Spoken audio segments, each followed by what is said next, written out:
లేరా ప్రభువైన యేసుక్రీస్తు నామంలో మీ అందరికీ నా హృదయపూర్వక వందనాలు తెలియజేస్తూ ఉన్నాను. ఈరోజు 3 విషయాలు జ్ఞాపకం చేయడానికి ఇష్టపడుతూ ఉన్నాను. ఒకటి నిర్మాణము, రెండవది నిర్యాణము, మూడవది నిరీక్షణ.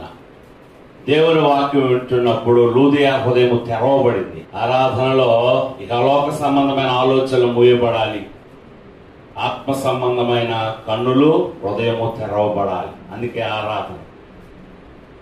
కనుక ఈ మాటలు మనం నేర్చుకోవాలి. మరియా యేసయ్య పాదాల దగ్గర కూర్చొని ఆవిడ నేర్చుకుంది. యేసు ప్రభు పాదాల దగ్గర కూర్చుంది ఆవిడ. మార్త కూడా ఉంది, విస్తారమైన పనులు పెట్టుకుందట. ప్రభుతో అంటుంది, కంప్లైంట్ చేస్తుంది, యేసు ప్రభువా నేను చాలా పని చేస్తున్నాను, మరి ఊరకనే కూర్చుంది, కొద్దిగా చెప్పొచ్చు కదా అంటే ప్రభు అన్నాడు, మరియా ఉత్తమమైన దానిని మిమ్మల్ని పనులు చేయొద్దని కాదు, 6 రోజులు ఇచ్చాడు దేవుడు పనులు చేసుకోమని. సరిపోతాయా? సరిపోవా? ఒక్క దినము నువ్వు నా సన్నిధిలో ఉండాలి, మందిరంలో ఉండాలి, నాతో ఉండాలి. ఒక దినము దేవుని మందిరంలో గడుపుట 1000 దినముల కన్నా శ్రేష్టమైన వాక్యము సెలవిస్తూ. ఇది ఆజ్ఞ. ఇది దేవుడు ఏర్పాటు చేసుకున్న దినం. ఇది ప్రభు దినం.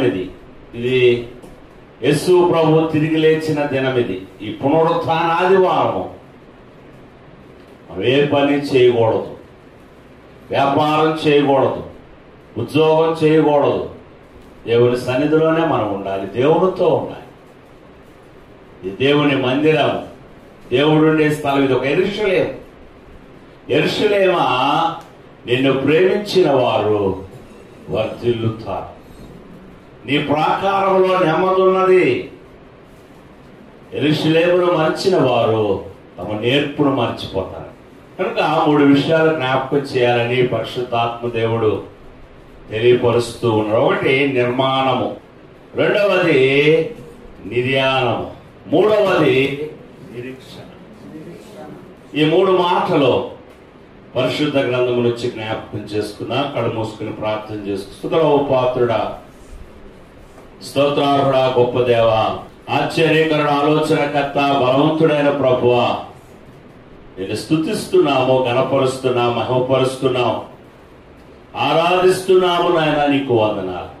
నీ మాటలు మేము ధ్యానిస్తుండగా నువ్వు నాతో, మాతో, అందరితో మాట్లాడమని, నీ మాటల ద్వారా మాకు ఆదరణ దయచేయమని యేసయ్య అతి శ్రేష్ఠ నామంలో ప్రార్థిస్తున్నాము తండ్రి, ఆమేన్. 1 తిమోతి రాసిన పత్రిక 2వ అధ్యాయము 13వ వచనం చదువుకుందాం. మొదట ఆదామును తర్వాత హవ్వయును నిర్మింపబడిరి కాదా? ఇప్పుడు గమనించుకుందాం. ఇక్కడ మొదటి ఆదామును తరువాత హవ్వను నిర్మింపబడిరి కారా అని వాక్యము సెలవిస్తుంది. దేవుడు ఈ లోకమును ప్రారంభించినప్పుడు, ఈ సృష్టిని ప్రారంభించినప్పుడు ఆయన కనబడుతున్నవన్నీ కలుగునుగాక అన్నాడు. ఆయన ఆది కాండంలో మనం చూసుకున్నట్లయితే ఆకాశము కలుగునుగాక, భూమి కలుగునుగాక అని చెప్పాడు. గాని మానవుడిని మాత్రము తన పోలికలో, తన రూపంలో ఆయన చేసుకున్నాడు.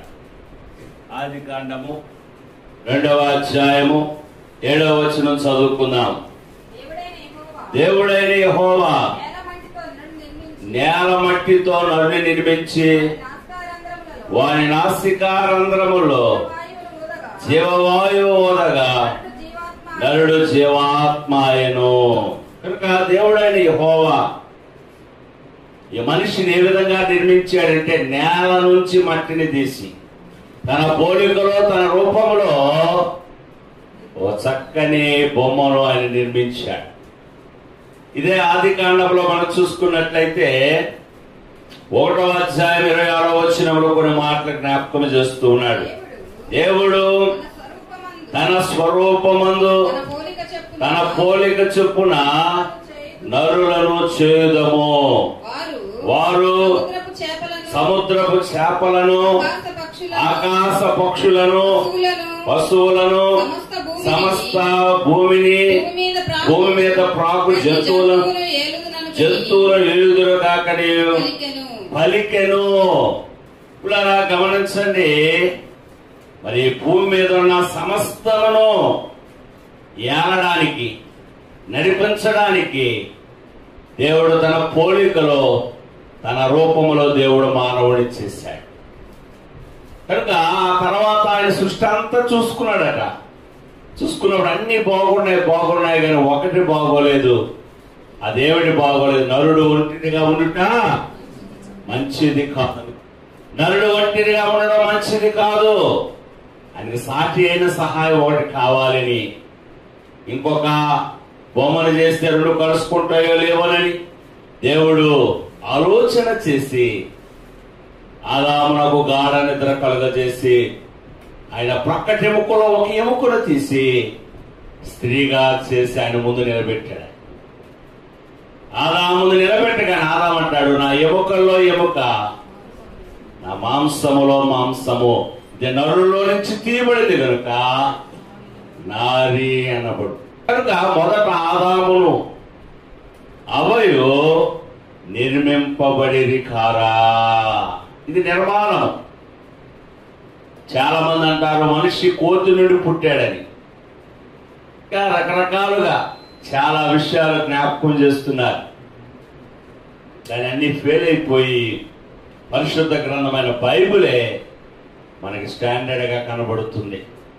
ఒకరోజు స్నానం చేయకపోతే ఏం తెలుస్తుందమ్మా మనకి? మట్టి. ఎందుకంటే ఇది ఎక్కడి నుంచి వచ్చింది? మట్టిలో నుంచి వచ్చింది. కనుక ఇది మట్టి. ఈ మట్టిలో నుంచి వచ్చే ఆ కూరగాయల ద్వారా పోషించబడుతుంది. చివరికి ఇది మట్టి కనుక చనిపోయిన తర్వాత మట్టిలోనే ఈ లోకంలోకి ఏమి తీసుకురాలేదు. ఇక్కడ నుంచి ఏమి? ఈ తోటలో ఉన్న ప్రతి వృక్ష ఫలమును నువ్వు తినవచ్చును, నిర్భయముగా తినవచ్చు. దేవుడు తన పోలికలో నిర్మించిన మానవుల్ని ఒక్క మాట చెప్పాడు, తోటలో ఉన్నవన్నీ నువ్వు తినొచ్చు, కానీ మంచి చెడ్డలను తెలివినిచ్చు. ఈ వృక్ష ఫలములను నువ్వు తినకూడదు. నీవు వాటిని తిని దినమున నిశ్చయముగా చచ్చితవని నరునికి ఆజ్ఞాపించాను. తన పోలికలో చేసిన మానవుణ్ణి దేవుడు ఏదైనా తోటలో పెట్టి ఆయనకు ఒక మాట సెలవిచ్చాడు. అన్ని తిను, భూమి మీద ఉన్నవన్నీ దేవుడు తినడానికి కోసమే మనకిచ్చాడు. నువ్వు అన్ని తినొచ్చు, కానీ ఈ తోట మధ్యలో ఒక చెట్టు ఉంది. ఇది మంచి చెడ్డలను ఈరోజు మంచి చెడు తెలిసిపోతుంది, ఎక్కువైపోయింది. మాకు తెలుసులే మంచి. ఆనాటి కాలము కన్నా ఈనాటి కాలము యూట్యూబ్ ఒకటి వచ్చింది, ఏది నొక్కినా తెలిసిపోతుంది అంతే. కనుక దేవుని చేత సృష్టించబడిన మానవుడు మరణమునకు లోనైపోయాడు. మరణమనే భయంకరమైన సమస్యలో పడిపోయాడు. మరణము లేదు. ఈ పండు తినకముందు ఏం లేదండి? మరణము లేదు. దేవుడు వస్తూ ఉండేవాడు, దేవుడితో మాట్లాడుతూ ఉండేవాడు. ఏది తిన్నా ఈరోజు తినే ఆహారంలో కూడా మరణం ఉందని భయపడుతున్నారు కొందరు. కొన్ని కలిసి తినకూడదని. కొన్ని టమాటా పాలకూర తింటే ఏ వెనకేసుకుంటాం? 4 రాళ్లు వెనకేసుకుంటాం కిడ్నీలో, బ్యాంకులో కాదు. అలాగే పొట్లకాయ గుడ్డు ఈ రోజులు ఉన్నాయో నాకు తెలియదు, కానీ చిన్నప్పుడు మాకు భయం. పొట్లకాయ కోడిగుడ్డు కలిపి తింటే అది పాయిజనే చచ్చిపోతారని. ఏవైనా 2 ఆహారాలు కలిపి తింటే చచ్చిపోతారన్న అపోహలు ఉన్నాయి. కానీ దేవుడు అన్నాడు, ఈ పండు ఎప్పుడైతే మీరు తింటారో మీరు చచ్చిపోతారు. ఆ పండుని తిన్నారు, చావడం తర్వాత ముందు వారు మహిమను పోగొట్టుకున్నారు, దేవుని సహవాసాన్ని పోగొట్టుకున్నారు. పేరుకు మాత్రం బ్రతుకున్నారు, కానీ వారి ఆత్మీయ స్థితిలో వారు చచ్చిపోయారు. అదే నిర్యాణం, అదే మరణము. చూద్దాం, రోమీయులకు రాసిన పత్రిక 5వ అధ్యాయము 12వ వచనంలో మాట జ్ఞాపకం చేస్తున్నాడు. రోమీయులకు రాసిన పత్రిక 5వ అధ్యాయం 12వ వచనం. ఇట్లుండగా ఒక్క మనుష్యుని ద్వారా పాపము ద్వారా మరణమును లోకములోకి ఎలాగూ ప్రవేశించెనో, చావులేని మానవుడికి మరణము, అందులో మొదటి మానవుడైన ఆదాము 930 సంవత్సరాలు బ్రతికాడు. ఇందులోనే 8వ వచనం చదువుకున్నాం. షేతు బ్రతికిన దినములన్నీ 912 ఏళ్ళు, అప్పుడు అతడు మృతి పొందాడు. ఇందులోనే 11వ వచనం చదువుకున్నాం. ఏనోషు దినములన్నీ 905 ఏళ్ళు, అప్పుడు అతడు మృతి పొందెను. ఇలా 17వ వచనం చదువుకుందాం. దినములన్నీ 890, అప్పుడు అతడు మృతి పొందెను. ఇందులో 23వ వచనం చదువుకుందాము. హనోకు దినములన్నీ 360, ఇలా తగ్గిపోతూ వస్తుంది వాళ్ళ ఆయుష్. కానీ హనోకు తర్వాత మెతూషల 27వ వచనం. మెతూషల దినములన్నీ 960 ఏళ్ళు, అప్పుడు అతడు మృతి పొందాను. బైబిల్ ఎక్కువ కాలం బ్రతికింది ఎవరు? మెతూషల. ఎన్ని సంవత్సరాలు? 969 సంవత్సరాలు బ్రతికి కూడా ఆయన చనిపోయాడు, మృతి పొందాడు.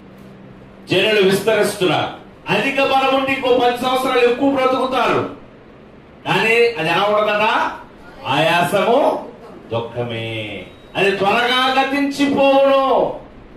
ఇప్పుడు అలా గమనించండి, నరుని ఆయుష్కాలము ఇలా తగ్గుకుంటూ వచ్చింది. ఇప్పుడు పెద్దయ్య గారు, సంగీతరావు గారు చెప్తున్నారు, 100 రూపాయలు పెట్టి చెప్పుకుంటే గ్యారంటీ ఉంది, కానీ మనిషికి గ్యారంటీ లేదు. ఎప్పుడు ఏ వేలో అనుకోవచ్చు. నేను ఎన్ని సంవత్సరాలు బ్రతుకుతానని చెప్పిన నరుడు, నాకు తెలిసి చాలా మంది ఛాలెంజ్ చేశారు, నేను ఇన్ని సంవత్సరాలు బ్రతుకుతాను. ఆ సంవత్సరమే చనిపోయిన వారు చాలా మంది ఉన్నారు. ఆయుష్ దేవుడి బాలి, మరణము తప్పించుట ఆయన తప్పించాలి. ప్రాణం పెట్టడానికి ఆయనకు అధికారం ఉంది, ప్రాణం తీసుకోవడానికి అధికారం ఉన్నది. కనుక ఈరోజు మరణం ఇన్ని సంవత్సరాలని లేదు.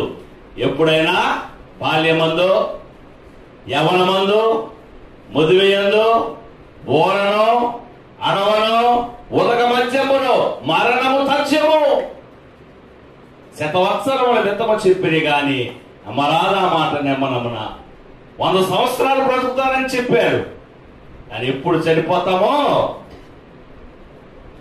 భయంకరమైన దినాలు, మరణ దినాలు. మరణము అందరికా కొందరకా?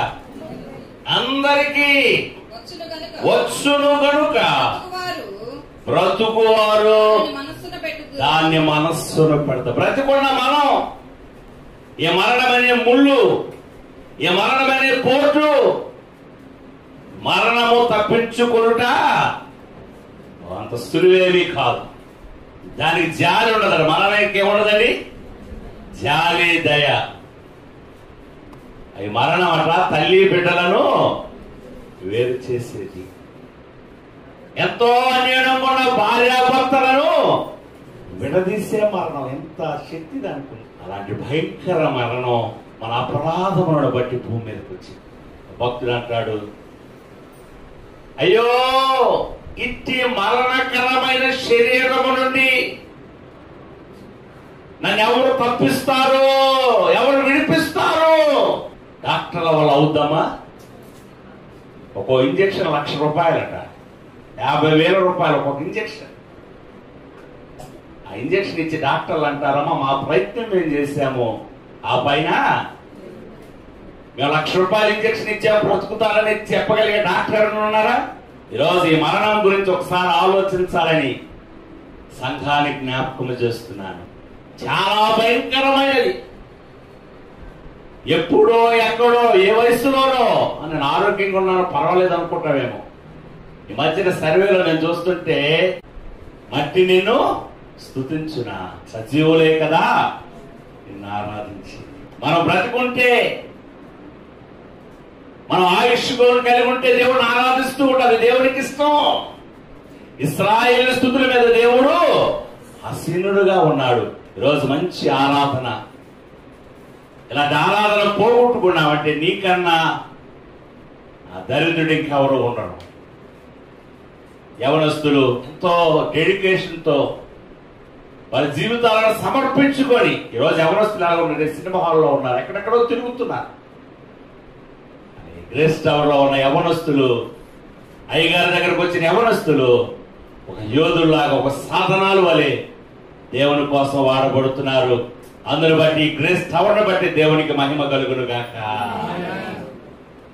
అయ్యగారి చేతుల మీదుగా ఎంతో మంది సేవకులు పరిచర్యలో ఉన్నారు.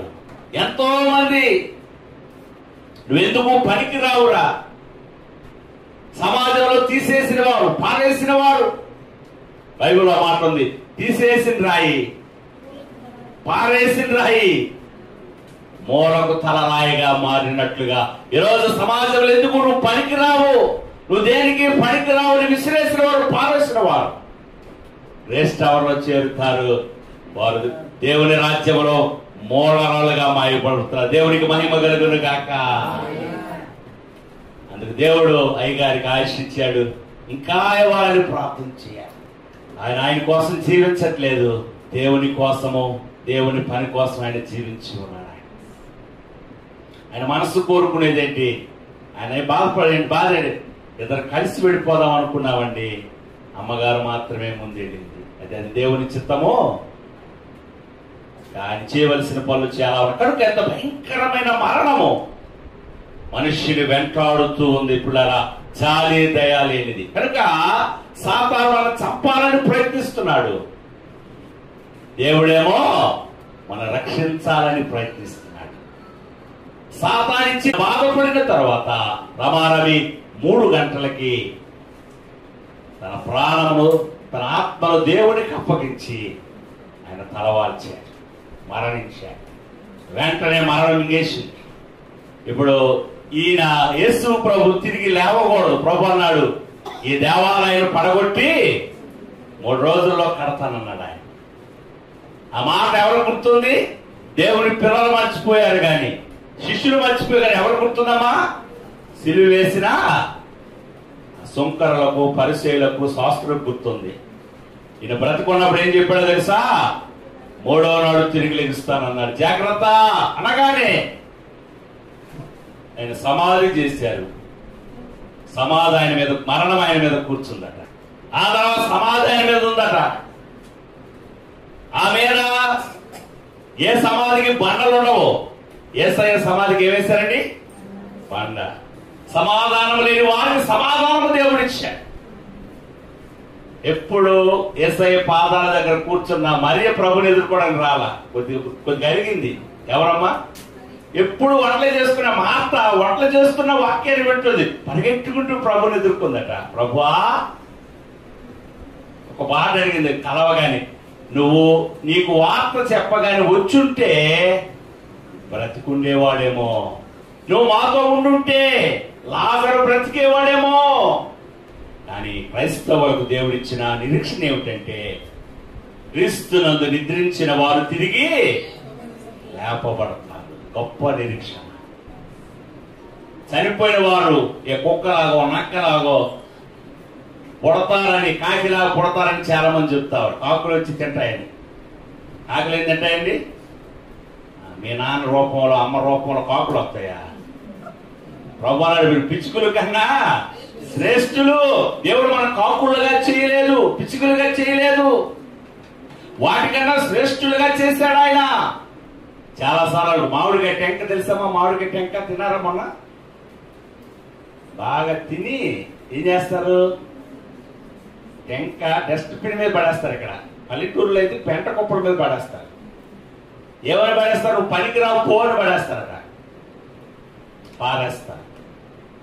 ఆ టెంక అంటుందట, నన్ను బాగా తినేసి నా గుజ్జు కొందరు తొక్కతో కూడా తినంటారు. మన కూర్చొని నా తొక్క మీరు తిన్నారు, నన్ను పారేస్తారా, విసిరేస్తారా, నేను నీకు పనికి రాకుండా పోయానా అని అంటుందట. ఇదిగో నా పని అయిపోయింది అనుకున్నారు కదా, నేను మరలా భూమిలోనికి వెళ్తాను, నేను చచ్చిపోతాను, తిరిగి మొక్క ముడుస్తాను, నీడనిస్తాను, కాయలు ఇస్తాను, పళ్ళు ఇస్తాను. గట్టిగా చప్పట్లు కొట్టుకుంటూ యేసు ప్రభు అన్నాడు, గోధుమ గింజ భూమిలో పడి చావకుండా ఒంటిగానే అది చచ్చి నీడలా స్థారంగా ఫలిస్తుంది. మా అమ్మగారు చనిపోయిన తర్వాత మేమందరం మతి లేని వారం అయిపోయాం.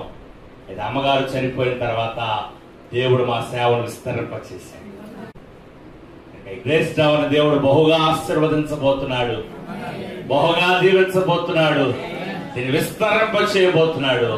దేవునికి మహిమ కలుగును గాక. ఆ తర్వాత మా నాన్నగారు కూడా చనిపోయారు. ఇంకా మేము ఆశీర్వదించబడ్డాం. వారు కష్టపడి పనిచేశారు.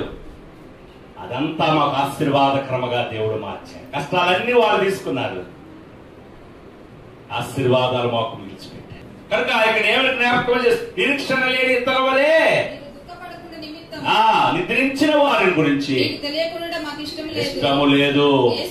యేసు మృతి పొంది తిరిగి లేచినని నమ్మిన ఎడలా అదే ప్రకారము క్రీస్తునందు నిద్రించిన ఆయనతో కూడా వెంట పెట్టుకుని వచ్చును. వస్తారు కాదు, ఇక్కడ వచ్చును.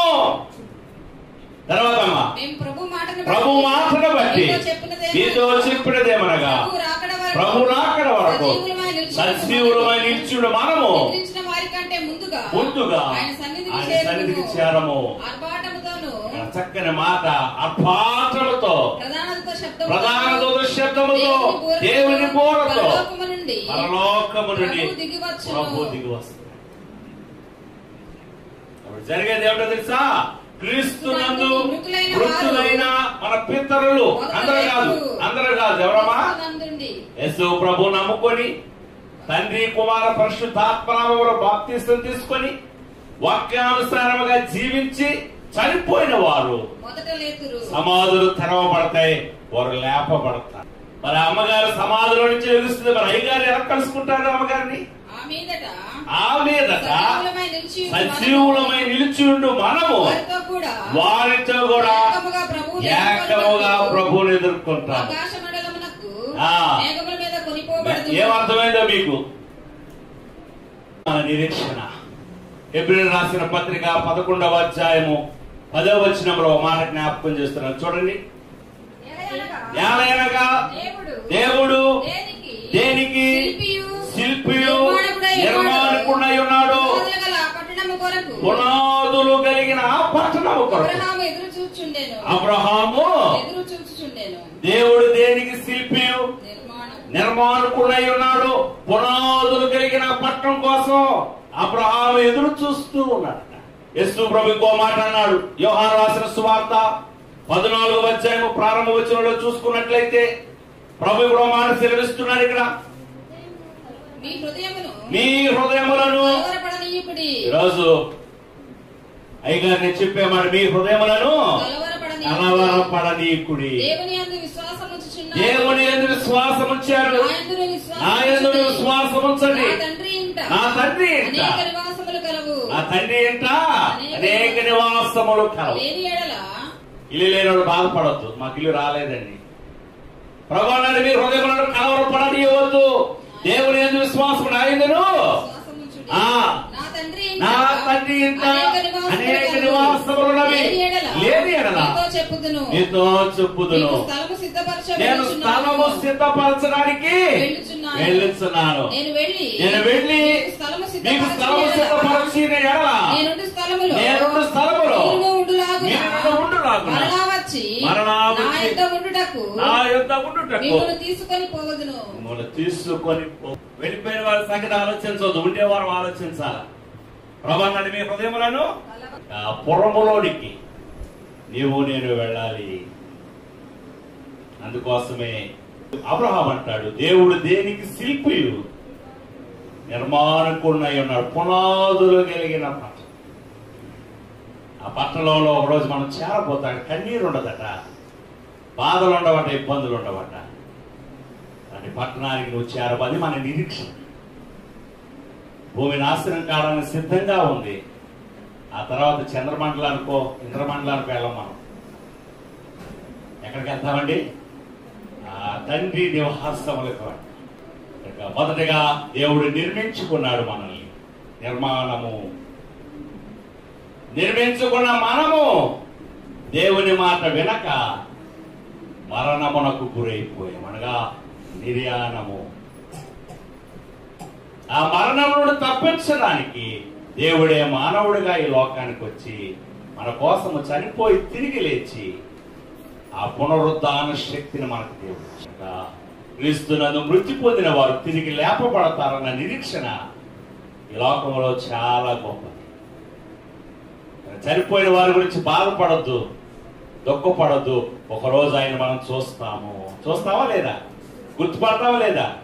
రేపు మనం చనిపోతే మనం ఎక్కడ ఉంటామన్న ఒక నిశ్చయితలోనికి రావాలి.